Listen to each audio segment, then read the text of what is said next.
Hello दोस्तों, मैं आपका दोस्त अशोक कुमार स्वागत करता हूं हमारे इस YouTube channel horror story in 2.0 पर। अगर आप हमारे चैनल पर नए हैं तो प्लीज़ हमारे चैनल को सब्सक्राइब करें और हमारी पिछली वीडियोज़ को भी ज़रूर देखें, आपको बहुत मज़ा आएगा। तो चलिए शुरू करते हैं आज की हमारी कहानी। दोस्तों, अगर किसी से कोई गलती हो जाए तो उस गलती को सुधारा जा सकता है, लेकिन कुछ गलतियां ऐसी भी होती हैं जिन्हें कभी भी सुधारा नहीं जा सकता है, और कुछ ऐसी गलतियां भी होती हैं जो इंसान की ज़िंदगी बर्बाद कर देती हैं। हमारी आज की कहानी इसी पर आधारित है। मयंक, अनुज, रीमा और खुशी ये 4 दोस्त थे। ये चारों एक साथ एक ही क्लास में पढ़ते थे, इसलिए ये चारों अच्छे दोस्त थे। खुशी, जो कि स्वभाव से ही बहुत ज़्यादा बोलने वाली लड़की थी, वह हमेशा ही बोलती रहती थी। उसने कहा कि यार, मेरे पास एक आइडिया है, अगर सुनते हो तो। इस पर मयंक ने खुशी से पूछा कि क्या आइडिया है। खुशी ने सबसे पूछा कि क्या तुम्हें भूत प्रेतों पर विश्वास है। इस पर सभी ने मना कर दिया। चारों दोस्त एक दूसरे को जताना नहीं चाहते थे कि वे डरपोक हैं, इसलिए चारों ने भूत प्रेतों में विश्वास करने से मना कर दिया। इस पर खुशी ने कहा कि ठीक है, हम एक खेल खेलेंगे जिसका नाम है ओइजा बोर्ड। खुशी ने कहा कि क्या तुम सब लोग तैयार हो इस खेल को खेलने के लिए। सभी ने खुशी की बात पर हाँ की।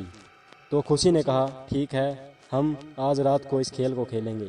हम यह खेल रीमा के घर में खेलेंगे, क्योंकि रीमा के घर पर आज कोई भी नहीं है। इस पर रीमा ने कहा कि ठीक है, हम इसी खेल को हमारे घर पर खेलेंगे। ये सभी बातें वे अपनी क्लास में कर रहे थे।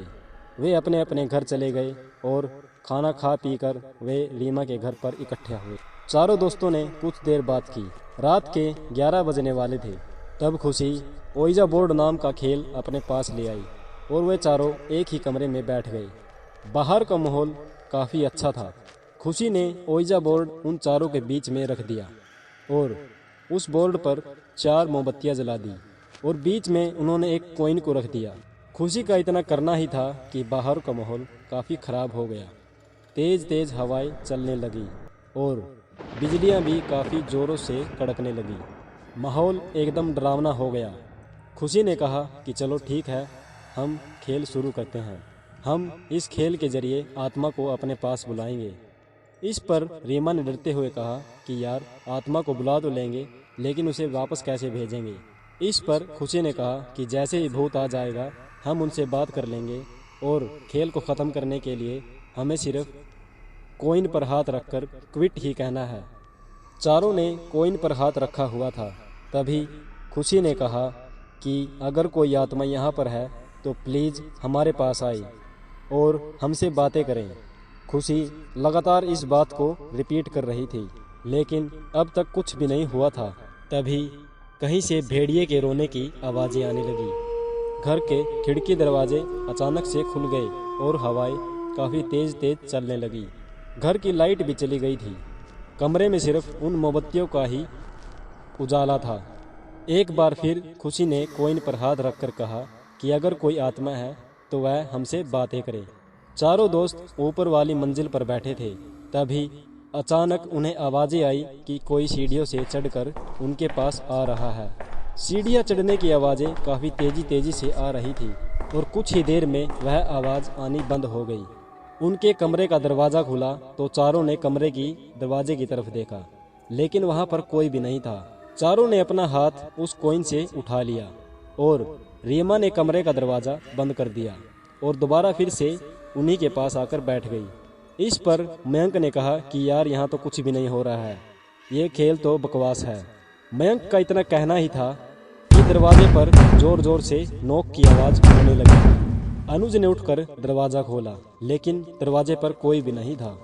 यह सब देखकर चारों दोस्त सहम गए।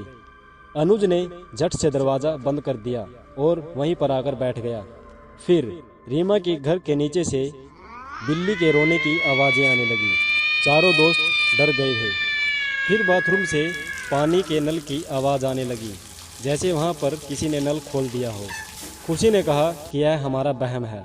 चारों ने फिर से उसी कॉइन पर हाथ रख लिया और खुशी ने फिर से कहा कि अगर तुम्हें हमसे बात करनी है तो हमारे सामने आओ। खुशी का इतना कहना ही था कि उनके कमरे में तापमान अचानक से नीचे गिर गया और ठंड काफ़ी बढ़ गई। चारों दोस्तों को अब ठंड लगने लगी। तभी मयंक ने कहा कि यार इस कमरे में अचानक ठंड कहाँ से बढ़ गई। तब अनुज ने देखा कि एक काला साया खुशी के पीछे बैठा हुआ है, लेकिन वह डर के मारे बोल भी नहीं पाया। वह उसे आंखें फाड़ फाड़ कर देख ही रहा था। तभी खुशी बोली कि क्या हुआ, तुम मुझे ऐसे क्यों घूर रहे हो। इस पर उसने कहा कि तुम्हारे पीछे कोई बैठा है। तब खुशी ने अपने पीछे देखा तो उसे कोई भी दिखाई नहीं दिया। तभी रात के 12 बज गए और घड़ी की आवाज़ तेज तेज आने लगी। तब मयंक को ऐसा लगा कि कोई उसकी कमर पर हाथ फेर रहा है। उसने महसूस किया कि वह हाथ काफ़ी ठंडा है और उस हाथ पर नाखून भी काफ़ी बड़े बड़े हैं। वह नाखून से उसकी कमर को कुरेद रहा था। तब रीमा एकदम से चिल्ला उठी। सबने पूछा कि क्या हुआ। इस पर रीमा ने कहा कि मेरे हाथ पर किसी ने तो काटा है। तीनों दोस्तों ने उसका हाथ देखा तो उसके हाथ से खून निकल रहा था। वे चारों उठना चाहते थे, लेकिन उनके हाथ उस गेम से उठ ही नहीं रहा था। ऐसा लग रहा था मानो उनका हाथ उस गेम से चिपक गया हो। तब अनुज बोल पड़ा कि यह क्या हो रहा है। तब खुशी को महसूस हुआ कि किसी ने उसके बाल को पकड़कर खींचा। वह दर्द से चिल्ला उठी। तब चारों ने देखा कि एक काला साया उनके सामने आकर खड़ा हो गया है और वह डरावनी आवाज में जोर जोर से हंस रहा है। तब उसने मयंक के पैर को पकड़ा और उस रूम में इधर उधर घसीटने लगा। कोई भी दोस्त उसकी मदद नहीं कर सका।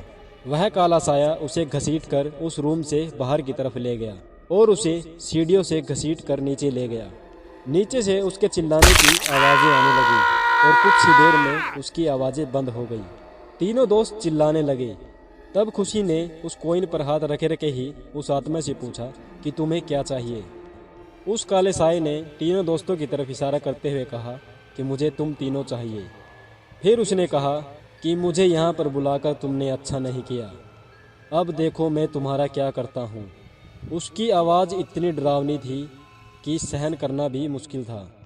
उस आत्मा ने खुशी के चेहरे पर अपना पंजा मारा, जिससे खुशी का सारा चेहरा उस पंजे के वार से घायल हो गया और उसके चेहरे से खून आने लगा। वह जोर जोर से चिल्ला रही थी, लेकिन उसकी चीख से उस आत्मा को कोई भी फर्क नहीं पड़ रहा था। तब वह काला साया रीमा के अंदर घुस गया और रीमा उठकर खिड़की पर चली गई और उस पर चढ़कर नीचे कूद गई। एक दर्दनाक चीख के साथ उसकी भी मौत हो गई। तब उस साये ने खुशी के सामने ही उसके दूसरे दोस्त को अपने नाखूनों से घायल कर दिया और उसे घसीट कर इधर उधर फेंकने लगा। यह सब दृश्य खुशी अपनी आंखों से देख रही थी। तब उस काले साये ने उस दोस्त के सीने को फाड़ दिया और उसका दिल बाहर निकाल लिया। यह सब देखकर खुशी बेहोश हो गई। उसे 2 दिनों के बाद होश आया था। वह हॉस्पिटल में थी। उसके माता पिता और उसका भाई उसके पास खड़े थे। उसके माता पिता ने पूछा कि तुम्हें क्या हुआ था और तुम्हारे दोस्तों की मौत कैसे हुई। इस पर खुशी ने उन्हें सारी बात बता दी। खुशी ने अपने हाथ पैरों की तरफ देखा तो वह चीख पड़ी, क्योंकि उसके दोनों पैर कटे हुए थे। वह जोर जोर से रोने लगी और उसके माता पिता ने उसको चुप कराया। कुछ महीनों के इलाज के बाद खुशी ठीक हो गई, लेकिन उसे अफसोस हो रहा था कि उसकी वजह से उसके तीनों दोस्तों की जान चली गई और वह भी एक अपाहिज बनकर रह गई। तो दोस्तों, आपको हमारी ये कहानी कैसी लगी कमेंट बॉक्स में ज़रूर बताइएगा और हमारी इस कहानी को लाइक और शेयर ज़रूर कीजिएगा।